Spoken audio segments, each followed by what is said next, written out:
Albania has recently become a very popular destination. With its wonderful coastline and breathtaking interior of rugged mountain ranges, it is populated with a distinct yet varied culture, an untouched beauty of fascinating history. It's no wonder that it is continually rated as one of the top travel destinations.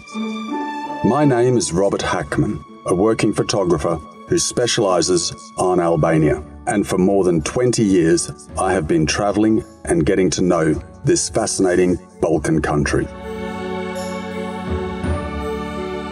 In these series, I'm going to bring to you the Albania that I have explored and fallen in love with, to show you the unusual and the unique.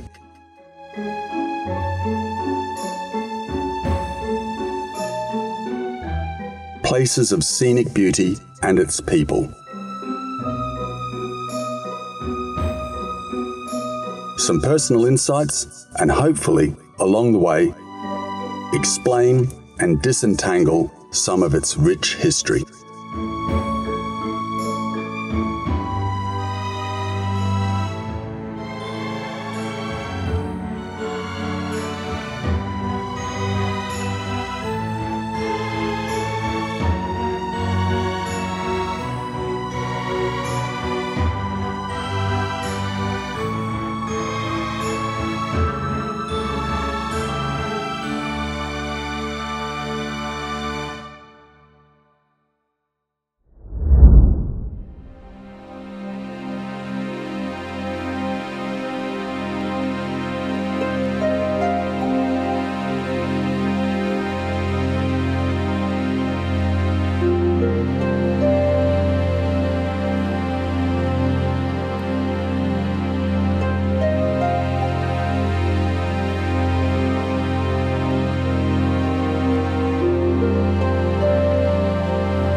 On the hills behind Vlora is the peaceful village of Kanina.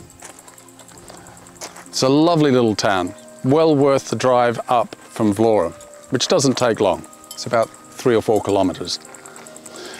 It's nice and cool in the afternoon if you're coming here in summertime, so it's a good time to escape the heat that's further down on the beaches.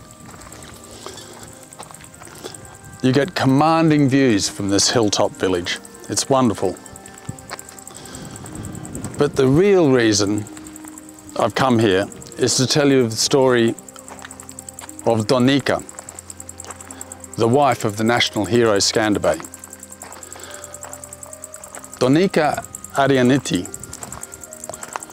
was born into a noble medieval family who command a lot of the lands around this area.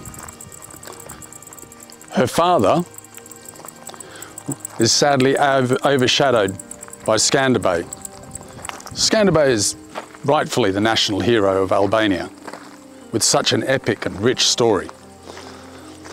But his father-in-law certainly did his fair share of trying to defend this land from the Ottoman invasion.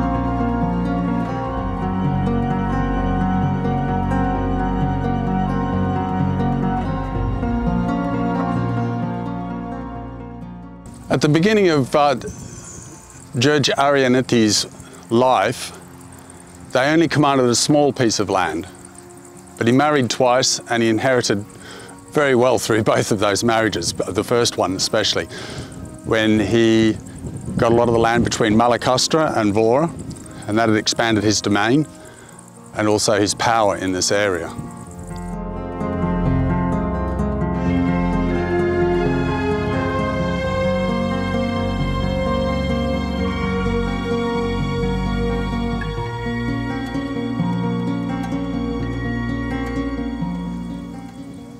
Gjergj Arianitit was pretty much left alone by the Sultan Murad II, because Arianitit could pack a punch when he wanted to. So Murad II, the Sultan of the Ottoman Empire, attacked a lot further north and brought a lot of the noble families in that area into the fight against them. Hence, the noble families of Albania started to make alliances with each other as a way of enlarging their force.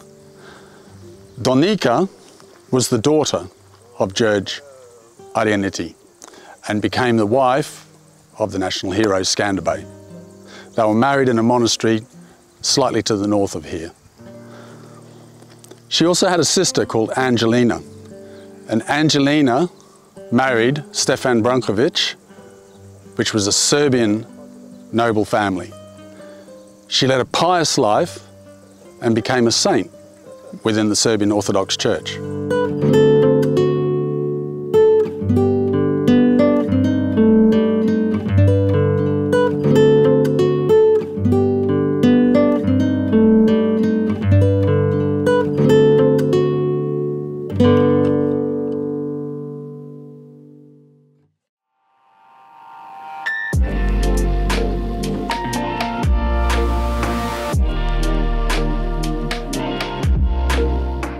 Up here on the castle walls, it's very easy to see why this is such a great place to build a fortification. It gives commanding views to the north, oversees the valley behind it, the Shushica River, and then looking east, you get that.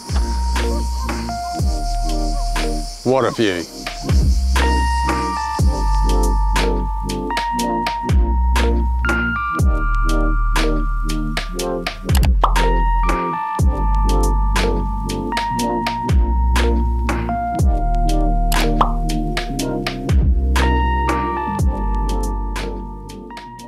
The Ottomans were advancing westward and were rubbing up against Gjergj's eastern borders, and he began fighting them in the early 1430s, 10 or so years before Skënderbeut made his famous stand of resistance. He died in the Venetian-held territory of Durrës in Albania in 1461. He was a major figure in resisting the Turks, and his fame is far eclipsed by Skënderbeut, but his heroic exploits still just as worthy of recognition.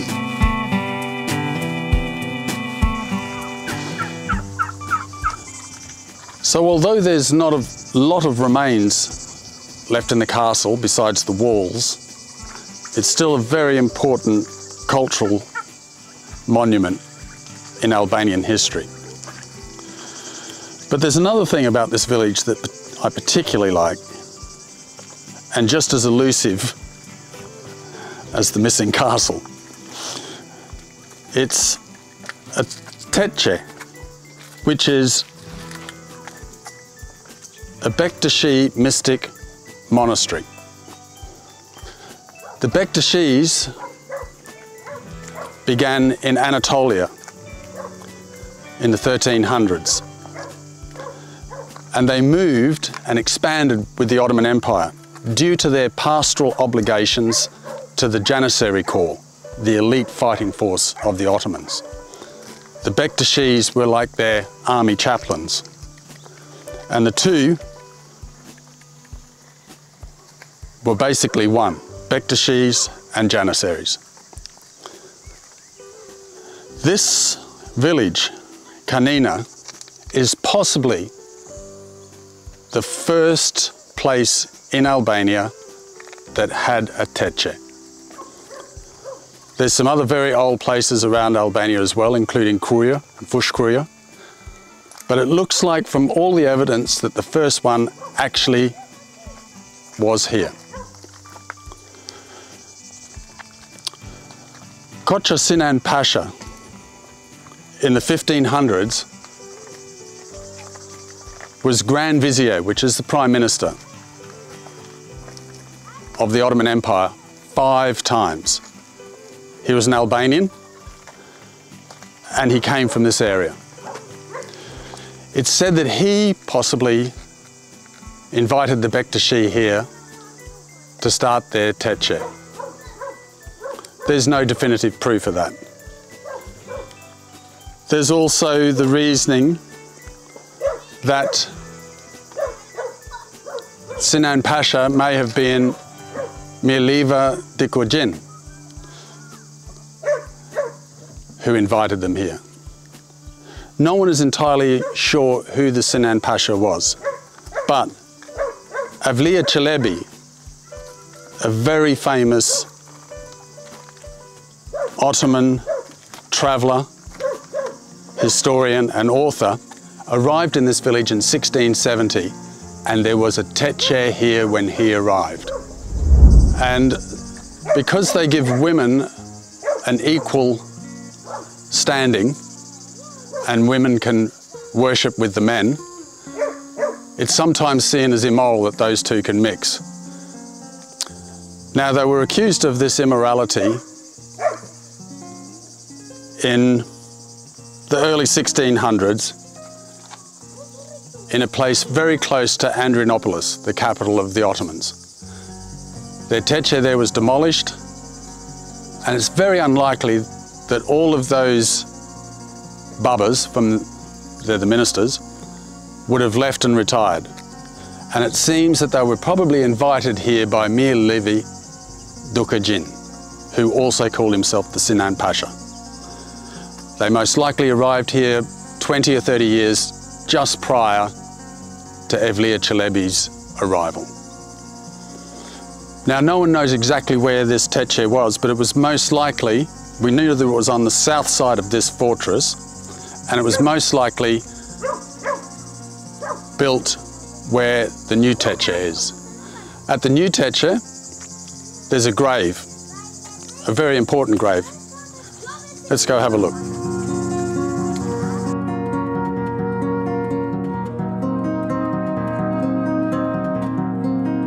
Because they were persecuted so heavily in other parts of the Ottoman Empire, they moved here, and this is very much their headquarters today.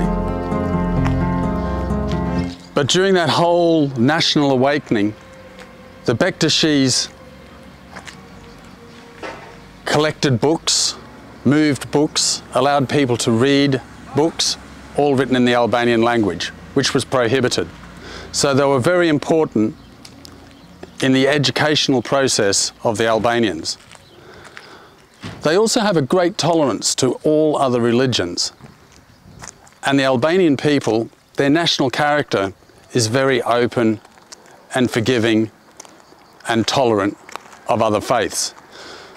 So the marriage of the Bektashis and the Albanians is pretty much a given. And they've really found their home here.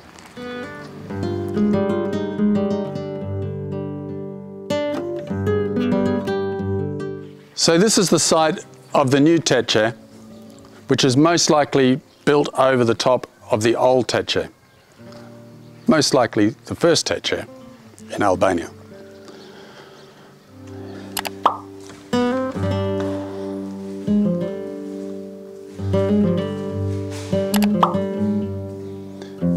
It's very plain, very simple, very understated, and not pretentious. Very Bektashi.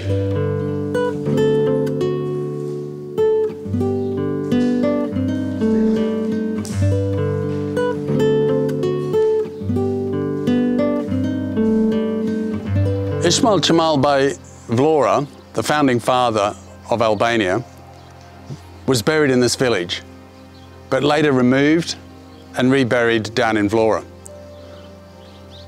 But also, another signatory of the Declaration of Independence was Ekrem Bej Vlores. And he is buried here on this wonderful hilltop village. Ekrem Bej Vlores died in 1964 in Vienna and wasn't removed from there and brought back to his homeland until 2014. And today he rests in his homeland in this beautiful hilltop village of Kanina.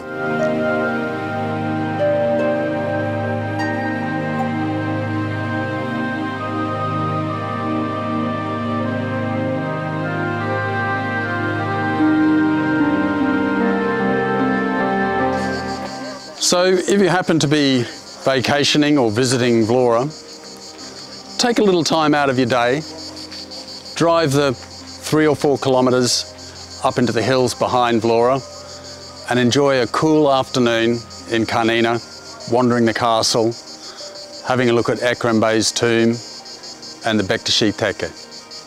But right now, I'm heading over to that bar, see if I can find Rudina, the producer, and find out where we're going to next episode.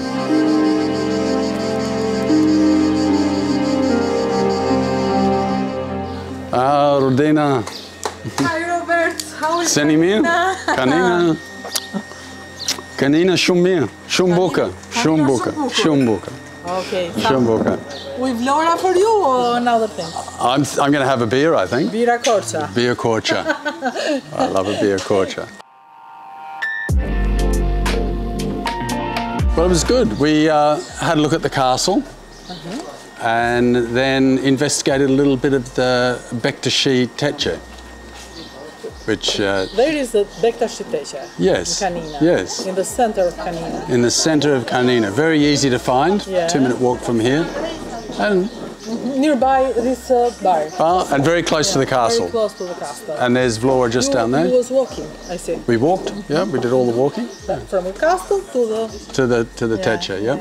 And fantastic. Ekrem Bej Vlores is buried there, still there. And so yeah, really lovely afternoon. I mean, it's a small village. It's a lovely village. It's always so peaceful coming up here. Peaceful, yeah. Sometimes a few days in Vlora, you want to escape. This is the perfect escape. Only 3-4 kilometres away from Vlora. Only takes 15 minutes to get here. And you're in a different world. It's just a fantastic village. Yeah, I love it. So, Gazua. So Kanina. I like this beer. Why? Beer Korcha. I like Albanian beers. Beer Korcha, Beer Tirana. They're nice and fresh. Bira Peja. Beer Peja from Kosovo. Albanian beers. Albanian Northern. So, Rudina, Yes. where are you going to send us to next? I think we have to go to Kurvelesh. Kurvelesh. That's a big subject. Yeah. I love Kurvelesh. A long history and beautiful scenery. I look forward to that. Great. So we'll see you all in Kurvelesh.